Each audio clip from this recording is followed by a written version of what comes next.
people, welcome back to Live.Life.Lovely.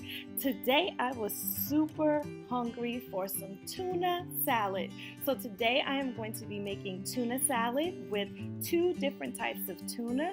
This is solid white tuna. I also will be using some light chunk tuna. The tuna was on sale, so I said, hey, why not? So right now I'm just putting all of the tuna after I've drained the tuna. I'm putting it all in the bowl. So this is the solid white, and now I'm adding the chunk light tuna. And as you can see, it looks different. The solid white is more dense than the light chunk, but mixing them together, it just gives it a different flavor than having all of one type of tuna. So I'm going to mix that in. As you can see, it's two different colors, so you want to mix that all together to make sure each bite has a piece of each type. And then now I'm going to cut some eggs. I have about 6 or 7 eggs in here. I'm making a large bowl, so I'm cutting now vertically, and then I'm going to cut horizontally before I shave. And this creates little diced cubes of egg, so I'm just going to speed this up a little bit as I cut through the rest of the egg.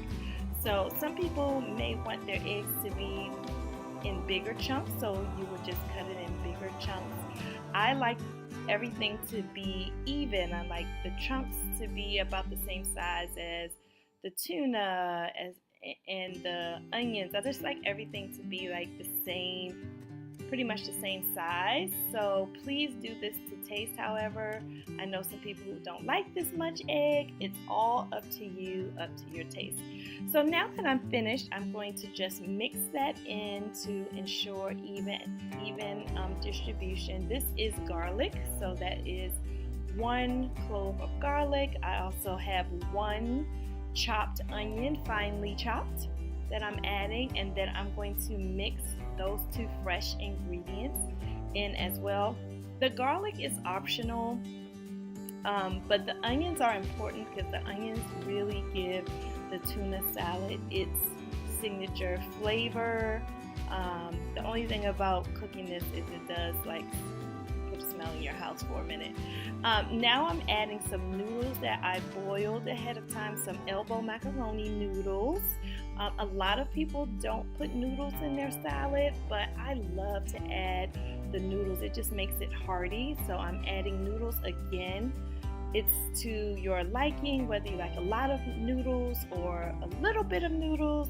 I like to taste a noodle in each bite, so I make sure it's like an even amount. So now I'm adding salt, pepper, and seasonal for flavor. Seasonal is totally optional, but in my house we love to taste the flavor in food.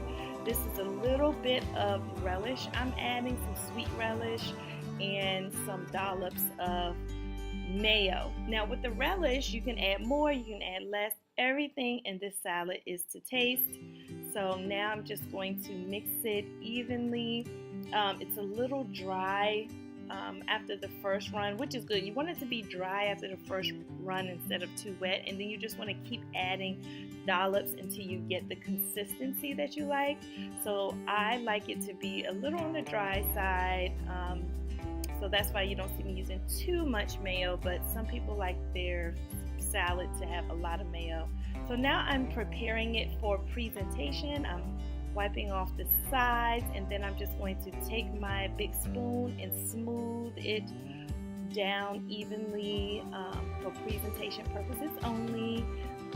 Once I finish this, I'm going to add some paprika, Old Bay, and some parsley to make it look nice for presentation. And but making it is that simple. I'm totally finished. So now I'm going to sprinkle on some parsley, some Old Bay, not too much Old Bay because the fish already gives it that seafood taste, and then some parsley for color. I love the mix of the red and green colors. And now that this is all done, ooh, it looks so good. Now that it's all done, I'm going to cover it with some plastic wrap, but you can eat this with bread, with a sandwich. I'm going to eat it with some crackers. Ritz crackers to me are the best. So it's totally up to you how you eat your salad. You know, you can just eat it like this with a fork.